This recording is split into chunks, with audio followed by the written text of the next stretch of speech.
Hi, everyone. Kelly Deutsch here, and today I'm being joined by Mark Kutolowski. I'm excited to have him here with us. I've been looking forward to our conversation. Mark is a lay contemplative, and he's been exploring the intersection between Christian spirituality, the body, and the natural world for 25 years. He's a Benedictine oblate, he's a wilderness guide, and he's an instructor of this Russian martial art called Systema, which I'm excited to hear about too, because it's possibly the only, perhaps, embodied martial arts that's based in Christianity and Orthodox Christianity. I'll ask you more about that later, Mark. Mark and his wife, Lisa, are co-directors of Metanoia Vermont, which is a small nonprofit based on their homestead with a mission to nurture the way of Christ through work and prayer and relationship with the land. So I know embodiment is very important to many of you, and I'm excited to talk with you about it today, Mark. Thank you, Kelly. It's great to be Yeah, here. absolutely. Well, to get us started, I would love to start with the question, just what is embodiment? How would you define that? Because I know it's something that's very popular and a lot of us know that we need it, but sometimes beyond just having a general awareness of what's happening in my body, we're not really sure what that all includes. So how would you define that term? Sure, that's a great question. When I think about the human person, I think about the Christian anthropology that you see often referenced in like the New Testament letters at the beginning of Paul wishes that his hearers are well in body, soul, and spirit. Hmm. There's the sense that we have three parts: a body, our physical form that's expressed in the world, and then our soul, which I might think of as our personality. It's the Greek word psyche. So it Hmm. also is, both our emotional self, our mental self, and our uniqueness and our personality. And then, which is also an interior aspect of ourself. And then there's our spirit, which is the aspect where we're connected to the divine indwelling into God's presence that is more transpersonal, yet still contained within our being. Hmm. So to me, embodiment is a state where both soul and spirit are in intimate connection and relationship and expression in the body, so that my Hmm. body is bearing and expressing the reality of both my soul and also my spirit, and to some extent, if we might even say, of God's spirit, Hmm. finding a place, a dwelling place within our body. And I think that's an invitation to all of us as incarnate beings, or as in the Christian tradition we'd say, it's made in the image and likeness of God. But it's by no means a guarantee by the time we come into adulthood that we're able to keep that connection and that shared presence and awareness between those three aspects of the self. Yeah, why is that? Why do we lose that sense of connection between body and spirit and soul? Yeah, it's a great question. I think part of it may be a natural part of the development process that as we go into a greater sense of individuation, we tend to identify a little more with mind Hmm. and psyche and our emotions and our thoughts, the classic problem that many spiritual traditions talk about.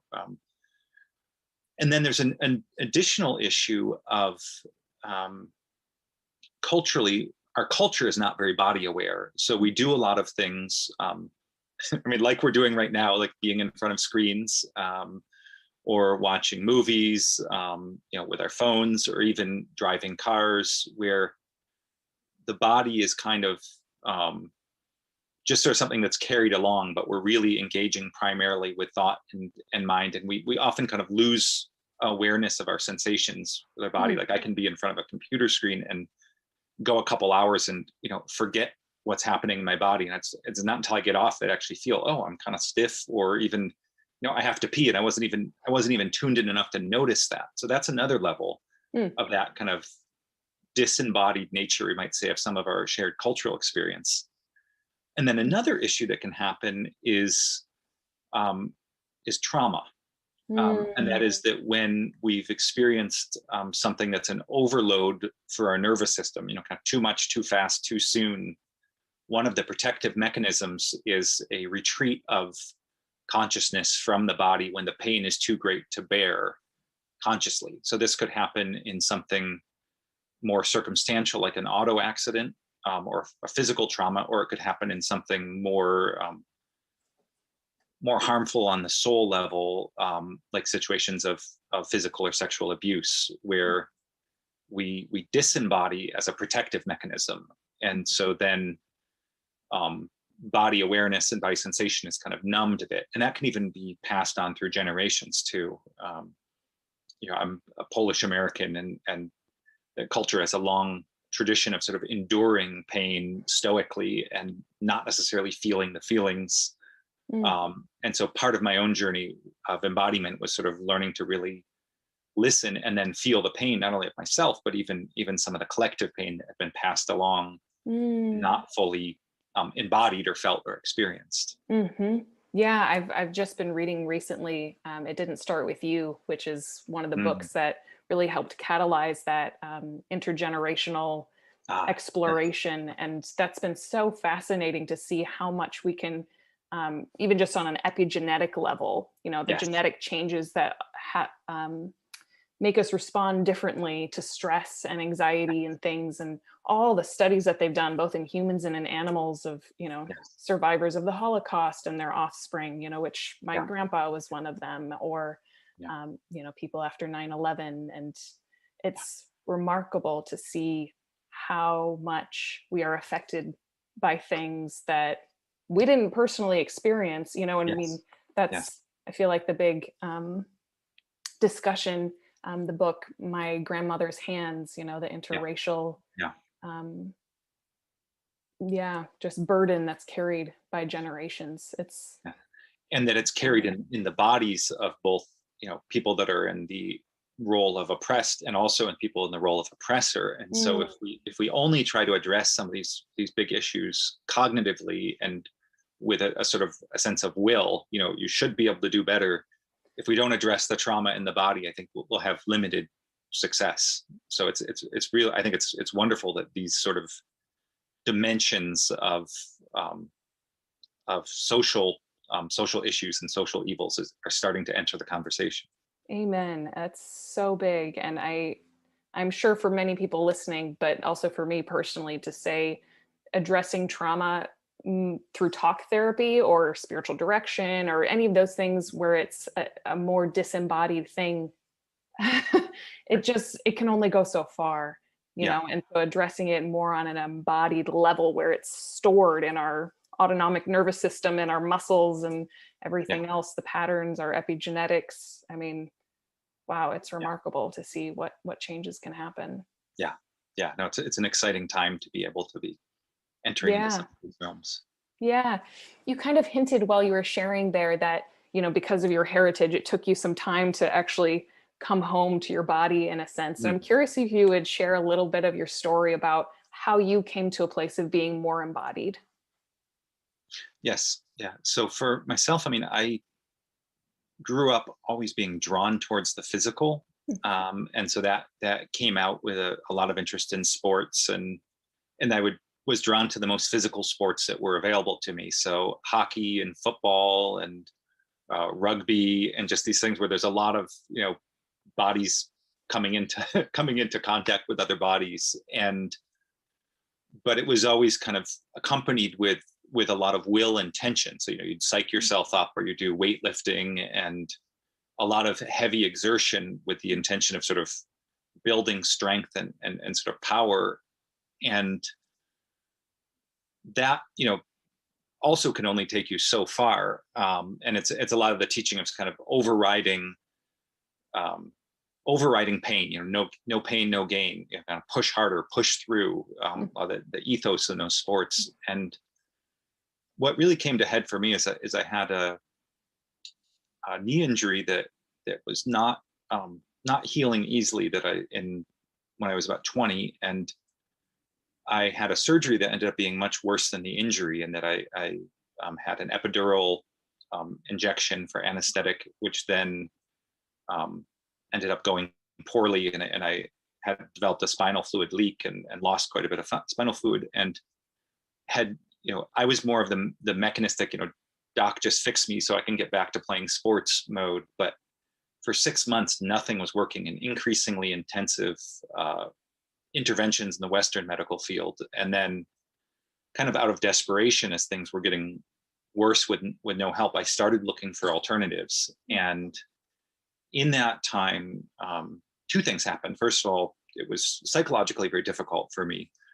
And I first was exposed to the Christian contemplative tradition and practices and learned about centering prayer and spent some time at a Benedictine monastery at Mount Savior in upstate New York, where I'm still an oblate. And simultaneously, I was introduced to the practice of Qigong, which some of the listeners may be familiar with, but it's the embodied or body-based practice in a traditional Chinese medical system. And the form I was introduced to did a lot of work with healing through breath work and visualization and feeling, sensing qi, or kind of a subtle bioenergy within the body. And I recovered within a few months of being given practices that I did for 2 hours a day, every day. So, and I started feeling all the energies and sensations in my body, that this whole other aspect of the human experience that I never even knew existed. So it was a huge eye opener for me. And I got better in a way that didn't fit with the Western model. Like nobody ever patched the hole in my spinal, the sheath around my spinal cord, but I stopped having problems and started feeling much, much better. And so that began a journey of exploring this whole realm. Again, when I was only 20. And that continued exploring within that realm of Qigong for about a decade, until I still have awareness of that practice, and I'm grateful for it. But I shifted my focus towards to the Russian tradition when I discovered that in 2008, because it helped to kind of bridge the world between the physical practice I was doing and the spiritual practice as I was doing. Because as you mentioned, it is a tradition that emerged from the Orthodox Christian practice, and there are subtle differences, but a lot of also complementary themes with the style of Qigong that I had learned earlier. So, yeah, would you tell us a little bit about that, this Systema, the Russian practice, because, and also why would it be important that it has a Christian foundation? Yeah, that's a great question. And this gets into a realm that I want to speak with some subtlety here, because I don't want to come across as saying that it's better just because it's Christian, or that Christians shouldn't be doing Tai Chi or yoga. I think there can be a place for that, but the deeper one goes, this is in my own experience, and there are people that I respect very well who take a different stance on this. That's why I say with humility and charity, my experience has been that the further one goes in an embodied practice, you're actually changing your physiology and your nervous system and the energetic system towards the imprint that the practices give or impress. And so, I think spiritual traditions the more you're working with the transcendent spiritual aspect of the tradition and practice, it points towards a reality and experience that's universal. But the more you're working with the embodied practice, you're actually dealing with an aspect of the tradition that is particular, because it's actually bringing the practice into your own flesh and tissue, which is always unique and particular. So each of us has a body, which is not at all universal. My body is not your body, even though we may be sharing in the same spirit. So there's a particular aspect to it. And the traditions, what I've noticed is that they do shape the body and the nervous system in different ways. They're all positive compared to a non-trained state as we typically encounter in our culture, but they're different. And so for me, the Systema brought a unity to the themes of the Christian contemplative path, of the self-emptying, or kenosis in Greek, and the incarnational aspect, the emphasis of God entering into the body, becoming body, image of Jesus and the transfiguration, sort of becoming a body of light. These are all themes that are very important, and Christianity has a particular take on these things. The value of suffering is another one that Christianity has a lot to say about, how willingly embracing and being present with our pain in dialogue with both God and the pain can be transformative for ourselves and for the world, sharing in the sufferings of Christ. So Systema has practices that are in relationship and dialogue with those spiritual themes in a way that the Qigong practice that I was doing did not. Again, even though there were many things that were beneficial about it. So for me, it really did bring a whole nother level of unity between body and spirit to engage with this tradition that emerged from the Christian strain. My attention was snagged by something you said around suffering and how Christianity finds it to be transformative, or at least potentially transformative. Yes. And I would be curious to hear a little bit more about that, because I think a lot of people, I mean, it's part of the human condition, right? We don't know what to do with suffering. And that's what a lot of religions are trying to respond to in essence. And I'd love to hear your thoughts on how Christianity, and maybe in particular, what you've learned through Systema, how that has helped you respond to suffering. Okay. Yeah. Well, let's break that down because there's so much there. It's such a rich topic. So let's talk a little bit about the more theological piece, and then I want to, and you can help me to remember if we go off on a separate track, to talk about what that looks like with the embodied practice of Systema, because there are some very practical components to it. So first, in the broader kind of theological sense, I find it's very helpful to think of the root of the meaning of the word suffering in English, which is what we commonly think of suffering in terms of experiencing pain, but it also means to allow. So you'll see in like more Shakespearean English, they'll say, or the King James version says, suffer the little children to come unto me. Jesus is saying, allow them, allow it to be. So to suffer, in a sense, is to consent to the reality of the pain that we're experiencing, to suffer it, rather than, again, what we were talking about earlier, to numb to it or to push it away or to repress it because it's too much. So when we suffer, we're actually experiencing the sensation of the pain. And if we have the capacity to suffer, which requires a certain amount of spaciousness and peace in the body, the suffering can kind of move through. When we don't have the capacity, then again, there can be an overload where it goes into numbness, or the pain is kind of stored in our tissues. And that's a negative experience for us. But then if we happen to, say, later in life be in a position of power over others, and we haven't dealt with that unprocessed pain, we may tend to pass it along or pass on a new pain to others, totally unconsciously. And so we perpetuate the pain in the world by not being able to suffer it ourselves. And I think Jesus is the great image, Jesus on the cross, of refusing to pass the suffering along, but taking it in, and bringing it to surrender to God, and feeling it in his body, to the point that it was completely overwhelming. And the mystery is also transformative, that the story doesn't end with his death. It ends, or it continues, with the resurrection.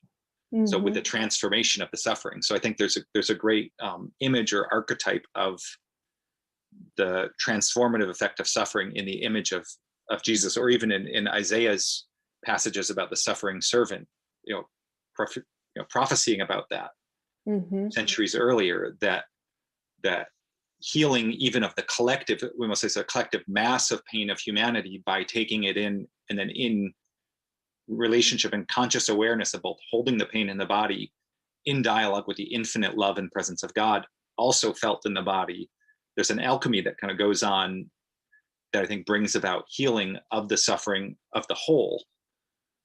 And while I hesitate to talk too much about my own experience, I think this is the kind of thing that we do need to talk about, is that over my journey with this work, it sort of went from primarily an experience of dealing with my own pain and my own suffering and some of my ancestral, to later beginning to experience some of that, not even that much in my day-to-day life, but there are periods where I've been led or invited by the Spirit to spend time in solitary retreat and wilderness retreat. And there is a sense of sometimes of feeling the pain of the collective coming into my body, and being given that invitation to hold that in prayer, and feeling some sense of some of that moving through. And it's just a little hint and a little glimpse of, oh, this is some of what the Christian tradition is talking about, this transformative power of suffering, united to the suffering of Christ. So that my own body is in some little way part of that cell of the mystical body of Christ that is continuing to do some of that work in the world. And that's, Paul has that mysterious line, I forget which epistle it is, where he says, make up, in yourself what is lacking in the sufferings of Christ. And I just thought, what is he talking about? Until this experience, like, oh, it's not lacking in the mystical body of Christ, but what he's mean is that body continues in space and time, and those who are united with it can share in that same embodied suffering and be a blessing for the world in doing so. Yeah, that's beautiful. I mean, growing up Catholic, we would call that redemptive suffering, but I've found very few people who can express it so eloquently, instead of like, well, just offer it up, unite your sufferings to Jesus on the cross. And it's like, there's a little more to it than just saying like, all right, Jesus, this is yours. And when it's just said cognitively like that, there's the danger that it actually becomes the opposite, like it becomes destructive. It's saying, just endure your suffering, but if you don't have the tools to really experience it in your body, it can feel sometimes like it's dismissive of the reality and the depth and the pain of the suffering. So I think, it's one of those things that is both transformative power in the tradition and held wrongly. It can be damaging. I mean, I know plenty of people that have grown up Catholic that have had a negative experience of that type of language held poorly. Yeah, it can end up becoming like a spiritual toxicity kind of thing where it's just like endure it, have fun, but or even people over identifying with that as a role. Sure. Like I'm the, I forget what the term the martyr is. A victim soul. That's a term, that God is making me suffer, and aren't I saving souls because I'm suffering so much? And it may just be that you're actually, over identifying with pain and not holding it in an embodied way. So but you see that because a person who's not holding their pain in an embodied way, even if they talk about how great it is, there's a harshness and a dissonance and a bitterness that goes along with it. Where somebody who's truly experiencing embodying suffering, there's humility, gentleness, patience, self-control, the fruits of the spirit. They're there, and if you see them there, you know it. You feel it. You're safe in their presence. So do you think that that's almost I don't know if you want to call it a prerequisite to really suffering in that transformative way, is being able to have that inner spaciousness to receive it in your body so that it essentially doesn't become trauma? Yes. And so that's a perfect segue into talking about what would be a practice to help us do that. Yeah. So that's where we can start talking about in Systema, because I think you're right. If our body doesn't have the capacity to hold either trauma or, actually, we'll stay on the theoretical level for a moment, or the glory of God, because that's the other thing that in the later Christian tradition, especially in the West, with losing a sense of embodied spirituality, I believe that there are these examples of saints that really open to the divine energies, but without the capacity to hold it in their body. And it's almost like, putting an electric current that's 10 times too intense for the circuit that's holding it, and it can kind of blow the circuits. And so I think you get these cases of some of these really great saints who died quite young, often of illness, but I think first you hear them holding this almost a tremendous amount of energy. Francis of Assisi would be one example, and you can always point to other things, he fasted too much or whatever, but Teresa of Lisieux being another one. Francis died in his mid-40s, Teresa in her kind of early to mid-20s, and there are many others. And once again, I can't prove it, but from my own experience, it really feels like there's an aspect of that. These people opened tremendously to divine power, but they didn't have a way to really hold it in the flesh over the long haul. Now, to contrast that, when you look at some of the desert monastics of old, Anthony of Egypt and St. Paul the Hermit and others, they recorded deaths were at 105, 106, within the known historic human age range, but at the far end of it. And I suspect that they were more tuned into some of these realities and practices from that earlier era. Once again, I can't prove it, but it's you see more of that in the early centuries of Christianity than you do in the later centuries. So I Yeah, suspect that's that there's something like fascinating. this going on. Hmm. Yeah. Yeah. Yeah. So share with us a bit what that looks like. Like, how do we carve out Yes. that kind of capacity in us? So the practice then, yeah. So in Systema, um, there's 4 fundamental principles that we work with in doing the work. There's breath work or breath awareness. There's movement or sort of natural soft movement. There's relaxation, and then there's structure or alignment and form. So those 4 different pieces are always kind of incorporated into the different exercises and practices. And there are other pieces too, but those are in place. And so like a very typical early exercise that we do is starting a class, you spend time just breathing, noticing breath coming in and out of your body, like many other traditions do. And then we'll practice doing tension and relaxation. So you tense all the muscles in your body, then relax them, and tense them and relax them. And what you're doing is you're training your body to experience the full capacity of tension and the full experience of relaxation. And we're often kind of stuck in, a 3 out of 5 in terms of tension, just default going through our body. So then when you try and give yourself the 5 and a 1, then you start to regain a little of that fluidity and flexibility. And then another thing we'll do is a lot of movement that's united with breath. So like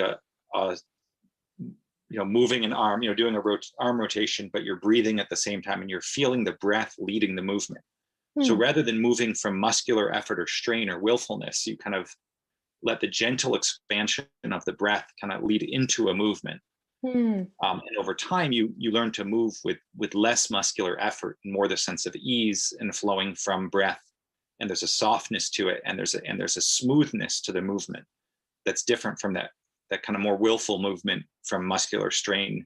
Tends to have a kind of a jerky quality to it. So the more you do that type of movement, your body softens, your nervous system relaxes, and you gain a greater kind of holding capacity for tension. So it's a lot of working with tension and relaxation. So that's an example of a solo practice, those gentle movements and breath. But then when we move into the martial component, in Systema, we don't use pads. We do sparring always with bare hands and without padding. So you spend an equal amount of time learning how to receive a strike as you do to give one.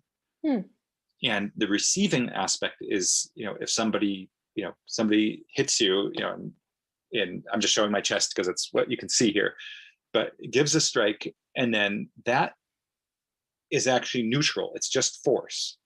Now, if my body is loose and relaxed, that force will kind of ripple through the body without doing harm. In fact, if you're loose enough, it can actually soften a place where you have a little tightness or stuckness, just like a percussive massage will. And the key in the moment to assisting with that is breathing. So when I receive the strike, I exhale a little bit. I let the force of it kind of go through my body, and I may even move a little bit, breathe, stay soft, stay relaxed, and the energy dissipates. And like I said, if you're really relaxed, it can even actually, you come out of a session where you've been punched a lot, actually feeling better. Now, we don't even think about it. We think, oh, isn't that a terrible thing? You're getting hit. But if you're getting hit with tension and you're stiff, then the impact actually does damage to the tissues. So it's a completely different experience depending on your inner state. So the more you practice that, the more you learn to receive intensity of sensation and impact, whether it's a strike or wrestling or falling to the ground, being thrown to the ground. You receive it with softness, and there is no break, there's no dissonance. And so that's all about receiving impact. Now, the same thing then translates to emotions. If somebody says something mean to you, you can take it from the ego level, ow, and then start fighting back, in your mind or even externally, and you get tense and you get stiff and you get angry and agitated, your heart rate goes up. Or you breathe, you soften, you move, you let it kind of move through you. And so these are some of the things that a practice like Systema builds the capacity for, which then I find translates into that ability to hold suffering, whether it's my own, the world suffering, and then also even the positive things, like I was mentioning, that experience of God's presence, allowing that to stretch out, because it's also an intensity of sensation, even though it may be positive rather than the negative, giving space in my body to breathe, to feel my tissues, my physical tissues actually be soft enough for that energy to have somewhere to go in my nervous system, so to speak. Yeah, that's beautiful. And that's, it just makes me think of, practicing scales on piano, or, any other Right, kind of practice or exercise where you're right. helping your muscle memory, if you will, like your body remember what to do in that circumstance, so Right. that, my fingers know where to move on a piano, or when I'm receiving an emotional or physical strike, that I Mhm. can soften and make space for and allow it to move through, so that when those things do happen in life, as Yes. suffering inevitably comes, Yes. that I can do the same, that I'm used to having that stance of receptivity. Yes. Yes. Hmm. Yeah, beautiful. Yeah. Hmm.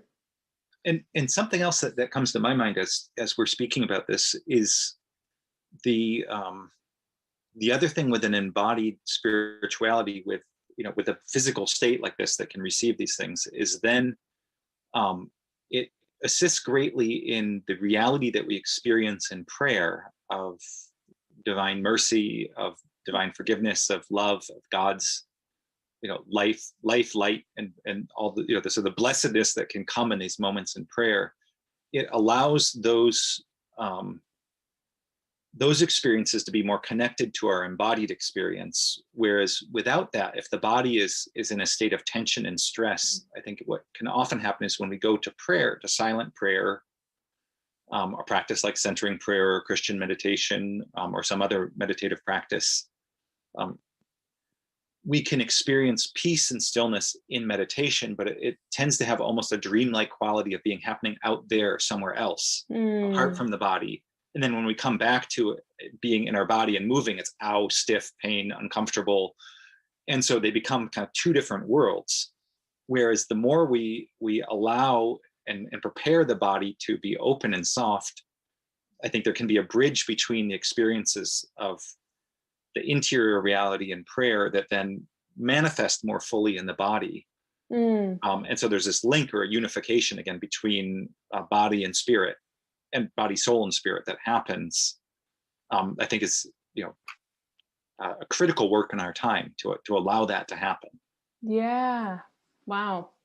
My insides are just like processing all of this and putting together pieces from my own life, and Mm, um, periods of illness where, um, when it felt like my life was falling apart, but really just trying to continue to open and receive, and what was yes, happening both on a physical level, emotional level, and a spiritual level, in that kind of gesture of that interior stance of openness. yes, yeah. Hmm. Hmm. That's lovely. So I don't even remember, do you teach Systema? Is that something that you are active in, or is it a personal practice? Both. So I've been practicing since 2008, and then I became an instructor in I guess instructor in training in 2015, and then a full instructor in 2016. So it's been Hmm. about 5 years. And I mean, our life at our homestead is, we live in a small town of about 1,000 folks. And so there've been a few years where we had a weekly Systema practice, which would always Hmm. just be a few people in the local school gym, and off hours. And then currently, my wife and I have been experimenting with doing a specific, not so much teaching the martial part of Systema, but doing a once a month, we call it day of practice and integration, where we have a Saturday. It's a 4 hour or so time specifically looking at the relationship between these types of embodied practices, Hmm. drawing heavily from Systema, though not exclusively, and prayer. So it's an integrated day of kind of embodied prayer practice. Yeah. We started that this summer, and we have our third one coming up soon. So it's kind of a once a month activity. Yeah, that sounds lovely. What do you find? I mean, I assume most people, I mean, unless they've met you or know you for a long time, have probably not heard of this before. Right. Um, So I'm curious what they think of it and what impact it has on people who come. Yeah, yeah, it's a good question. Well, um, first, one thing I'll mention, and this will be relevant to people hearing um, this recording or this talk, is that um, if you just hear Systema and then go on a YouTube kind of deep dive, you'll see lots of images of combat Systema. You'll see very little about what I'm talking about, the more subtle realms. And culturally, in the Russian culture, there is a lot of that, of not being a little too forward with some of these subtler elements. I do think it's worth our speaking about, but just to mention as a caveat, because I've had retreats where I bring some of these practices forward, and we'll meet one day and do some of these practices and talk about it, and then the next morning I'll see people come in wide-eyed because they've just watched videos of people in the Russian military hitting each other with sledgehammers or something. I'm like, is this really what we're doing? Well, it's part of the same whole world, but it's just like it's just like Buddhist meditation and watching Jackie Chan beat somebody up in a movie. Like, they're both tied to a traditional Chinese practice, but they're very, there's lots of diversity of how those play out in the world. So I'll just mention that for people do a Systema dive. But what I find, to go back to your question, when people encounter this for the first time, people who have a previously established spiritual practice, oftentimes, the body, it takes a little while to get used to the body part, and it can be kind of uncomfortable at first because we've not seen this as an area where we really need to do work. So it's almost like a catch-up period. But then when the work is done in the body, a lot of things link up very quickly. Things that we've been experiencing in the spiritual realm or in the soul realm suddenly have a space to go in the body, and it can be very exciting and very empowering in a short period of time. So there can be the sense of like, it's the piece of that body, soul, spirit that we've maybe, is lagging behind the others. And then when we give it some space, there's like this rush of energy and sensation that comes in. And so it can be a very positive experience very, very quickly. Yeah, beautiful. And like I said, and there can, sometimes if the body hasn't been tended to for years or decades, the body has things to say. There can be painful emotions and sensations that arise as well. So sometimes there needs to be patience and ideally support of other people in community, or a mentor or somebody that can work with you in processing some of that pain that arises. Sometimes we've been disembodied for very good reasons of self-protection and preservation. So I'll say that too, that sometimes that can be an issue, and it's good to be gentle with ourselves. And the concept of titration of a little bit at a time, going in, feeling some, but not trying to push through, not being overwhelmed, letting the experience settle, pushing, opening up a little bit more, feeling, letting the experience settle, opening up a little bit more.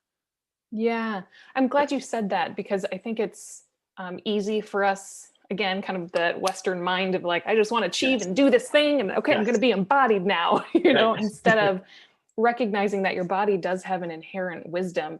And if you've been disembodied, there's probably a reason for it, and that there almost needs to be a development of trust as more space is being opened up, so that it doesn't just, have all the boxes in the attic come crashing down at the same time. Yeah, that's really well said.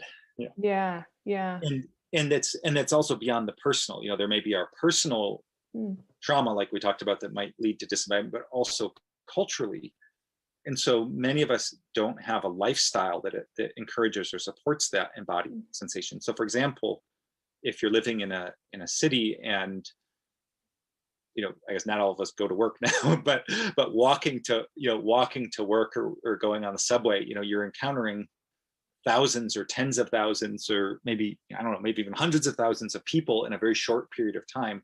If your senses are as open as, I am after spending a week on a solo retreat in the woods, it would be completely overwhelming. And so we shut down, we close down our senses to survive in that environment. And that's okay. That's actually a smart adaptation. So, just recognizing that some aspects of our life and lifestyle might not be conducive to fully sensing and feeling everything right away. Now, you can learn those practices in a city, but it requires patience and building resilience and building the ability to filter what's mine and what's someone else's stuff and things. And just, it requires patience and subtlety and respecting what is right now, as well as what's possible with some of this work. I think both, both need to be respected.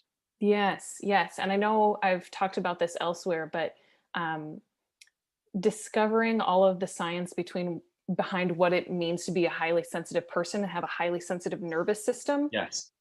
Oh man, that changes so much. And I find, the statistics are that, about 1 in 5 people have a highly sensitive nervous system. But I don't know about your experience, but I would guess in contemplative circles, it's more like 1 in 2. Sure.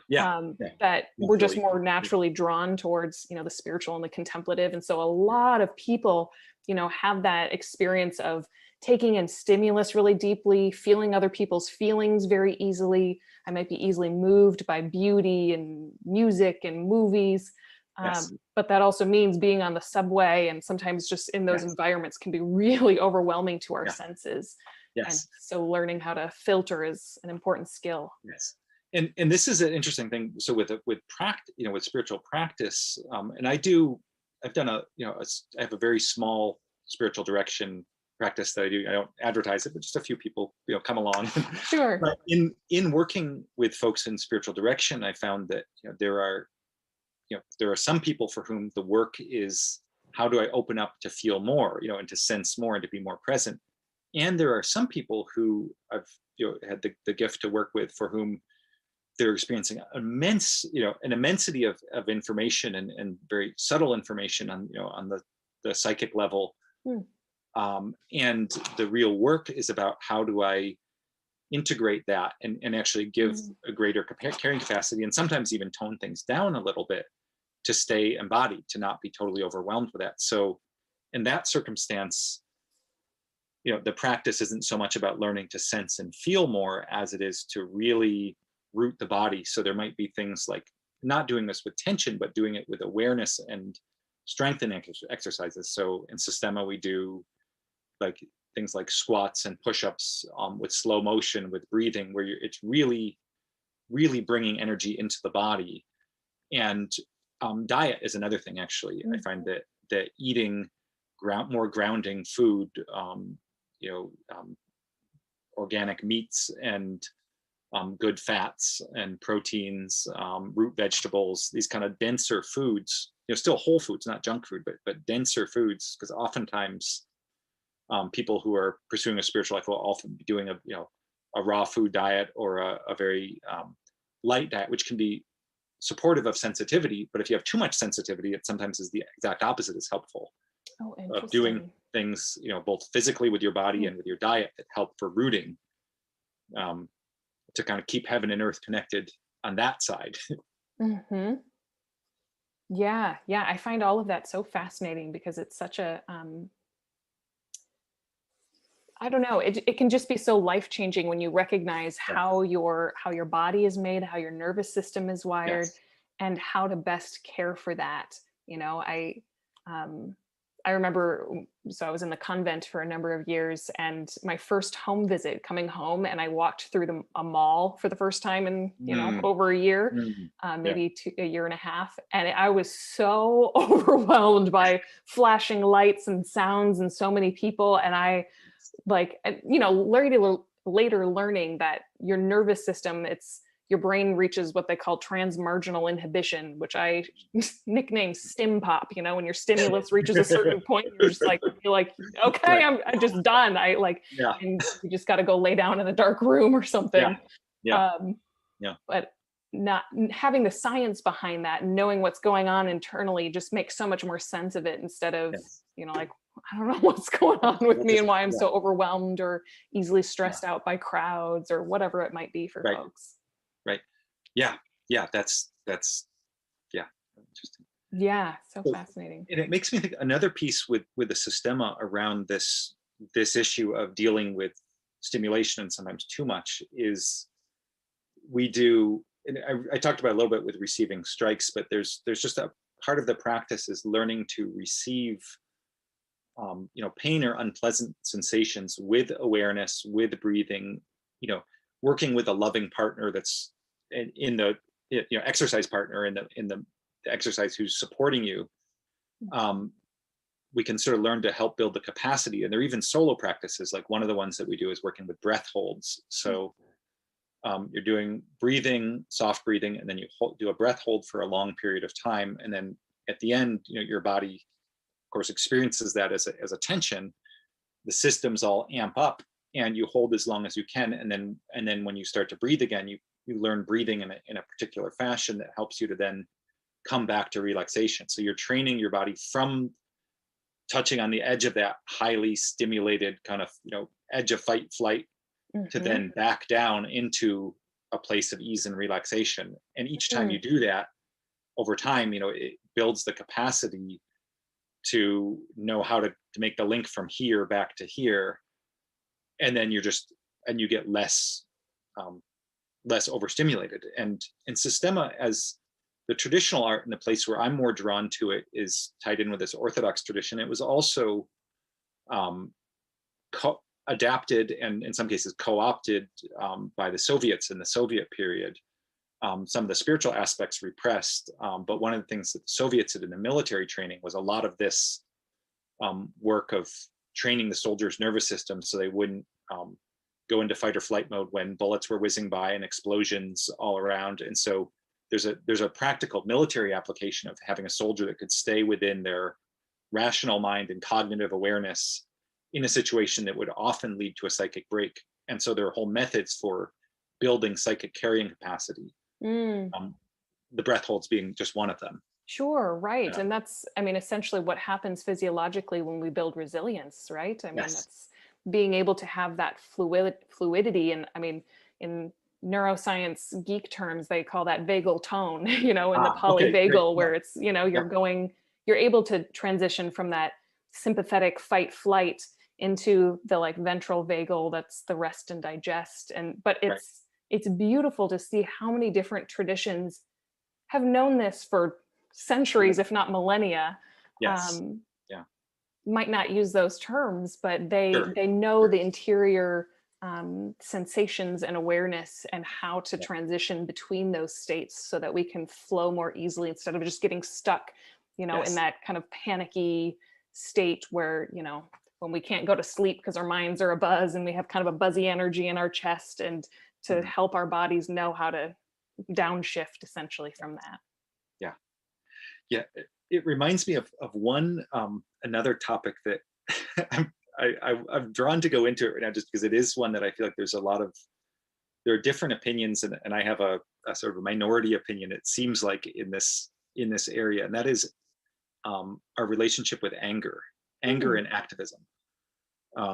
Because part of this physiological aspect is that when you get angry and then go into action from that stimulated sense, it feels like you're doing real work and you're actually really getting something done. And if you're angry, it's and people talk a lot about, and even in spiritual circles, I hear a lot of language of channeling your anger towards good or towards reform, channeling your anger for social change, and I believe that that's mistaken.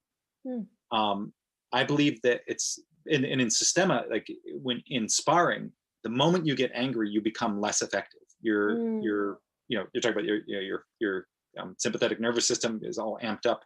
Your movements become more choppy. And the funny thing is, when you are agitated like that and you're working with force, when you strike or you wrestle, you feel like you're stronger, but you're actually weaker. And from being on the receiving end of thousands of strikes, I know that the more relaxed the person that's hitting me is, the more force that they're able to deliver. And the more angry they are, the less effective it is. And so, but it gives this cognitive illusion. It feels good to the ego, on the ego level. It feels like we're really doing something when we're angry, when we're raging at somebody, but it's actually less effective action. And I think that's true on other levels too. And it's a false dichotomy to think we have to get angry in order to act with power. True power comes from that place of ease. Stillness can move into extremely direct, powerful action, but it can still be held with love and the capacity to see the humanity of the other. It does not require getting angry to act effectively. Mm. If you have the false dichotomy that I can either act in anger or not act, maybe I can see, yes, it's good to get angry and act. But on a more subtle level, it's also possible to act from freedom and do more effective action. And I would argue that the most effective activists over time have acted from that place. Mm. Dr. King or Gandhi, examples, people that were acting Yeah. from love and freedom, very directly, very powerfully. So just bring that up as a Yeah, I love something that to have in. example because it's much easier and much more tangible when you think about it in a sense of like a martial arts and like and being able to Right. say like I've been on the receiving end of a strike. Yeah. I know how these things feel when others, are moving out of anger or moving from a place of ease. And Yep. I think of it for, times I did a lot of leadership development in the corporate world and thinking, leading people through emotional intelligence and how to have Right. difficult conversations. And even just thinking for myself, if somebody, hit kind of a sensitive area for me and I got flared up with anger inside, Right. I was like, this is not the time to have this conversation, Right. Yes. and Yes. recognizing that, I mean, I could just let my anger out and just lash out, but that would be far less effective than going back, getting grounded again, figuring out what I'm really feeling and what I really need and need to ask for, and I'm going to request or sometimes demand. Yes. But having the time to be at ease in my body allows, my prefrontal cortex to get back Yes. online so that I'm not just acting from, that lizard brain Yes. of anger, because Yes. that's not our most developed part of ourselves. Yes. Yes. And the other thing with this, which is I find so fascinating, and I love what you were just saying, though, and the wisdom of that, of that being able to see that and to wait, but is that when we act from that agitated state, you can say it's from the mirror neurons or whatever, but the other person is automatically invited to also enter into that agitated state, and so we come Totally. agitation to agitation.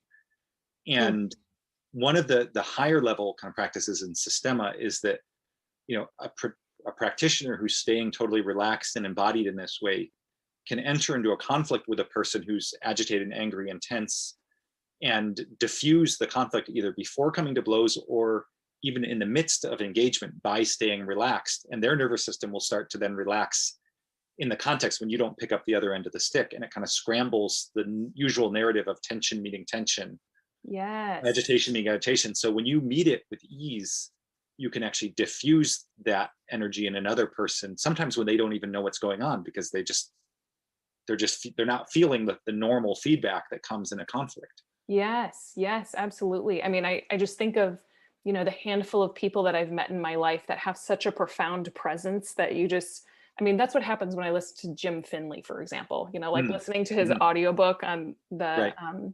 Path to the Palace of Nowhere, Merton, Mm, and just listening to his voice, it just like his nervous system speaking across the waves, just calms me. And I just want to go right. soak in silence for the next 3 hours, Yeah. and I think of Yeah. people like that whose presence have such a profound effect.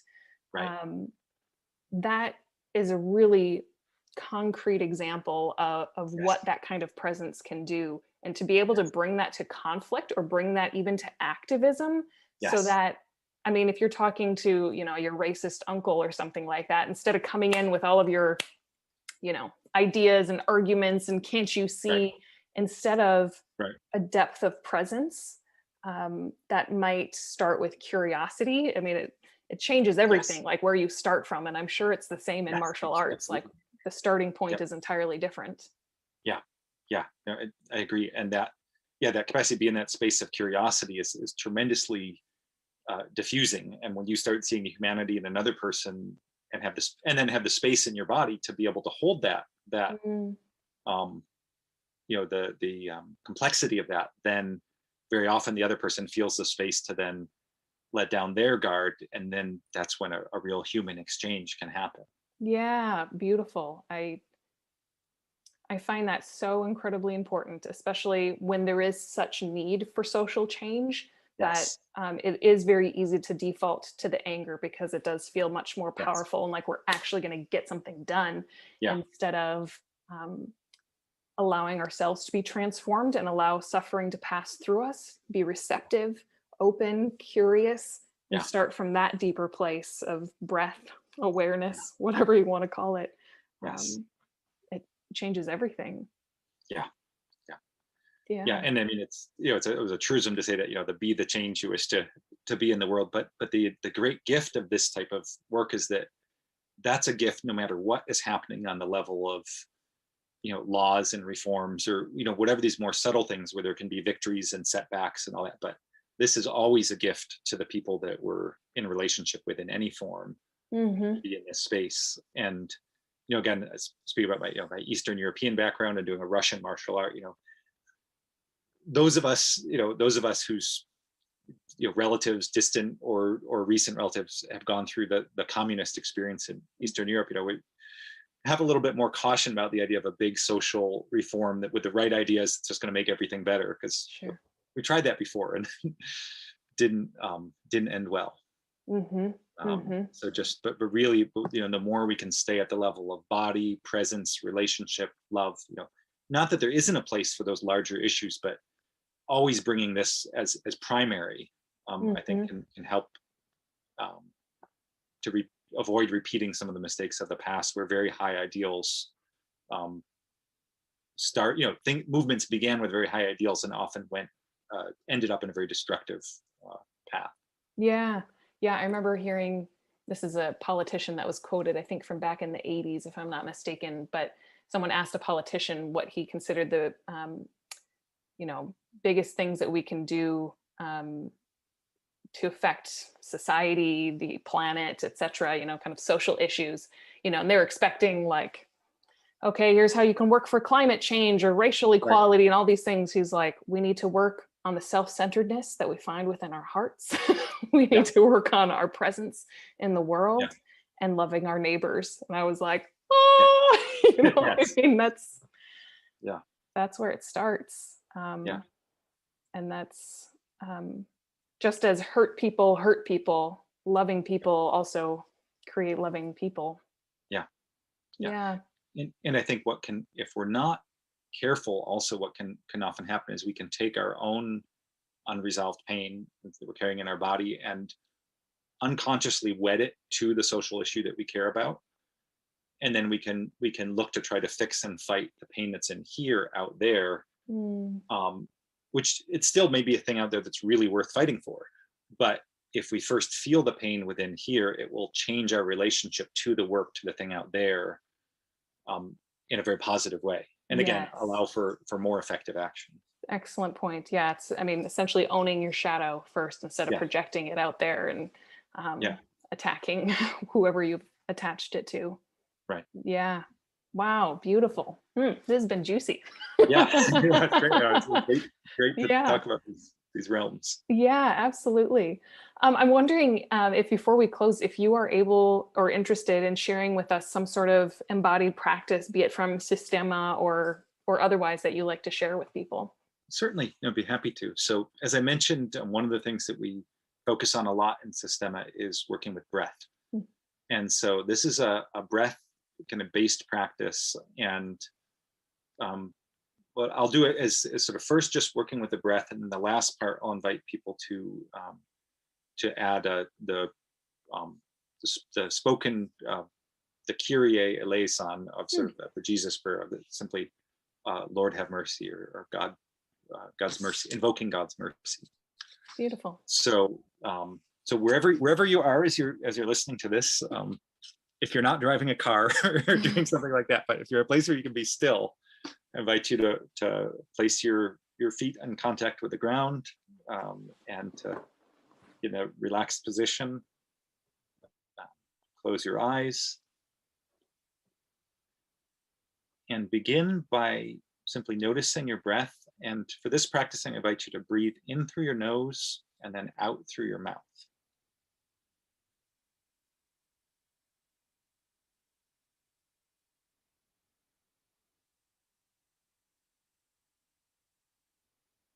I invite you to begin by noticing the sensation of breath coming in at the level of your nose and the sensation of the breath leaving your lips through your mouth.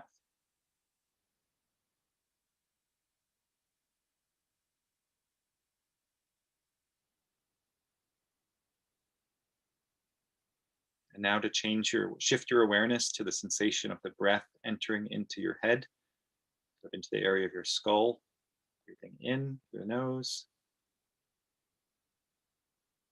out through the mouth. And as you breathe in and out, I invite you to notice the subtle sensation of expansion that comes with the in-breath. The breath fills your body, and the subtle sensation of release or relaxation that happens with the out-breath.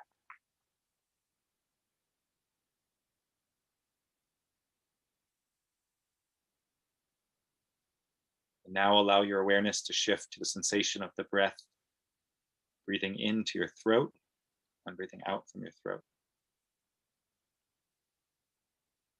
Expanding on the in-breath, releasing and relaxing on the out.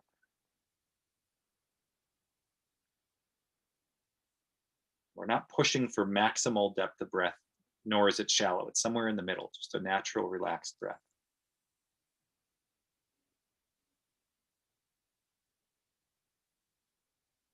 And now, with your awareness, notice the sensation of the breath coming into the upper part of your chest, kind of out over your shoulders. Breathing in, expanding, breathing out, relaxing.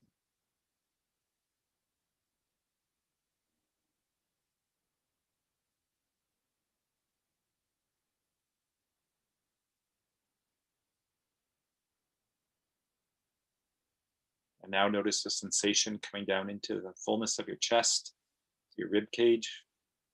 Breathing in, expanding, breathing out, relaxing.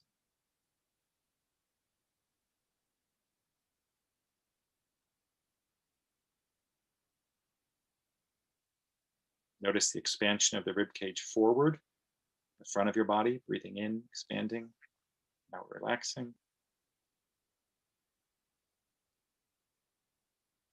Expansion of the rib cage backwards, up into your back, expanding, relaxing.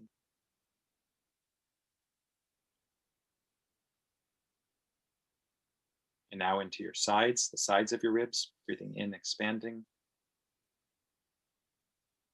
and out, relaxing.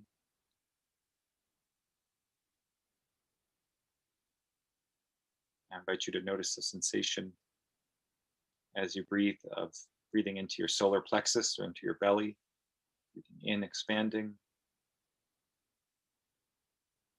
and out, relaxing.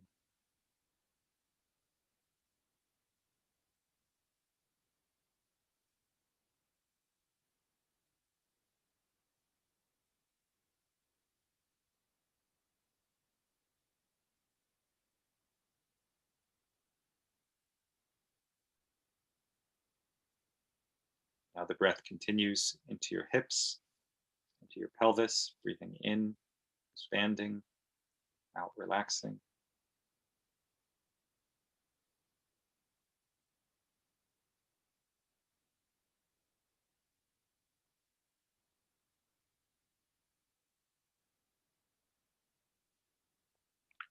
And now, as best you're able, allow the sensation of expansion of the in-breath to flow down all the way into your thighs, into your upper legs, breathing in and expanding,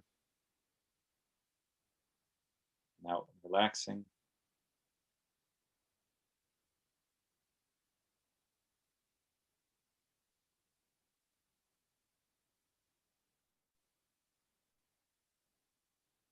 Now moving down into your lower legs, into your calves and shins, breathing in, expanding, out, relaxing.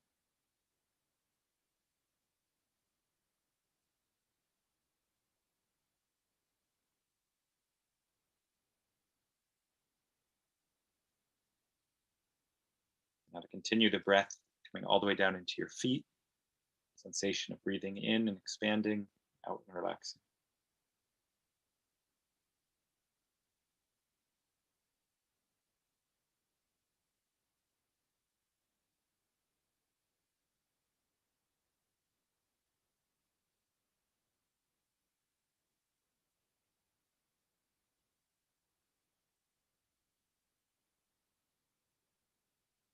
Now I invite you to bring that same awareness of breath expanding and relaxing into your arms, so into your shoulders.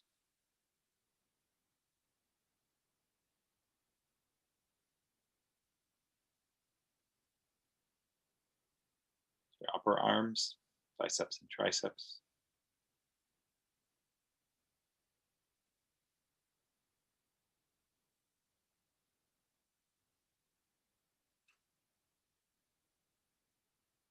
Lower arms, forearms.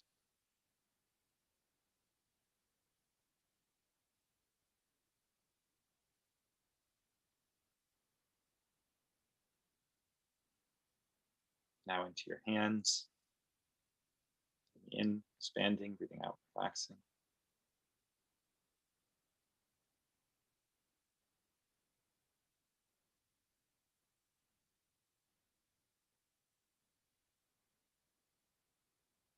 And now I invite you to allow that sensation to expand to your whole body. So as you breathe in, feeling the whole body expand, like your body is one lung. Breathing in and expanding. Breathing out and relaxing. Breathing in and expanding. And out and relaxing.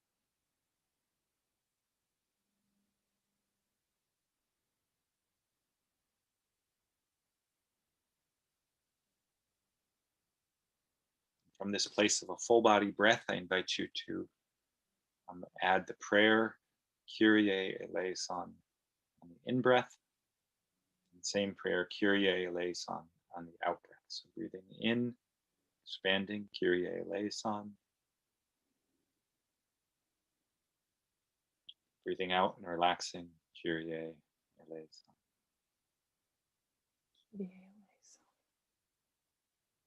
You can do this spoken softly, or you can do it simply keeping the prayer within. Either way is fine.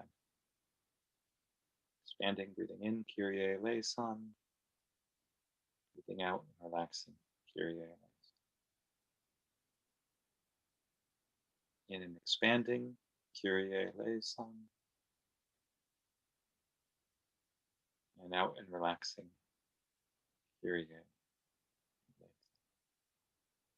Two more times, breathing in and expanding, Kyrie eleison. Breathing out and relaxing, Kyrie eleison. Breathing in and expanding, Kyrie eleison. Breathing out and relaxing, Kyrie eleison.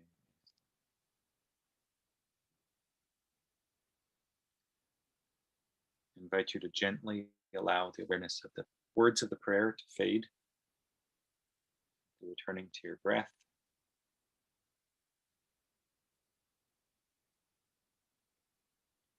And to gently allow your awareness of your breath to shift from your whole body to drawing inward, from your limbs to your core, so from your hips to your head, expanding out, relaxing.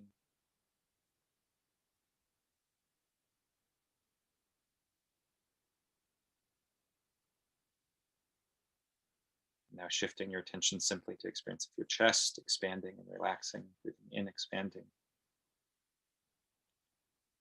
breathing out, relaxing.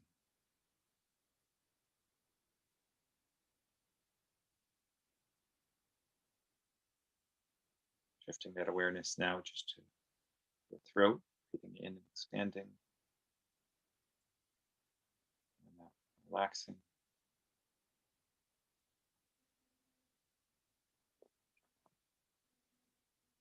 Now to just a sensation of breath entering through your nose and leaving through your lips, and expanding,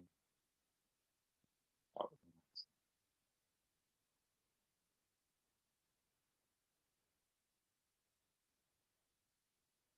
And when you're ready, you can simply turn your attention from breath to sensations. Maybe move your hands a little bit, move your feet, shift your position wherever you're sitting, and then gently open your eyes, tune in more fully to your outside environment.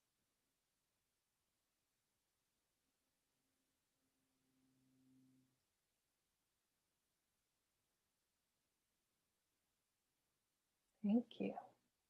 Welcome. I think I've melted into a puddle. It's lovely. Mm. Mm. I feel like that is a perfect way to gift everyone at the end of our conversation. Grateful for the chance to be in this conversation and to share in this time with all of you, wherever you may be. Wonderful. Thank you so much for sharing your wisdom and your thoughts and your experience with us. And Mark, if people want to learn more about you and what you're up to, where should they go? Yes, well, probably the easiest way is we do have a website that's metanoiavt.com. And that just gives a little overview of the life that Lisa and I are trying to create in terms of our own embodied practice. And there's a series of reflections that are on there as well, of places where we've been exploring and articulating over the last year and a half or so. So that would be one place to begin exploring, and there's contact information for us that's there as well. Awesome. Or just metanoiavt.com. metanoiavt.com. Beautiful. Well, I encourage you all to check that out and to return to this conversation later in the future. It'll be up both on Facebook, and we'll eventually get it onto podcast platforms so that you can listen again to not only some interesting conversation, but such a delightful practice as well. So, Mark, thank you so much for joining us, and thank you everyone for tuning in.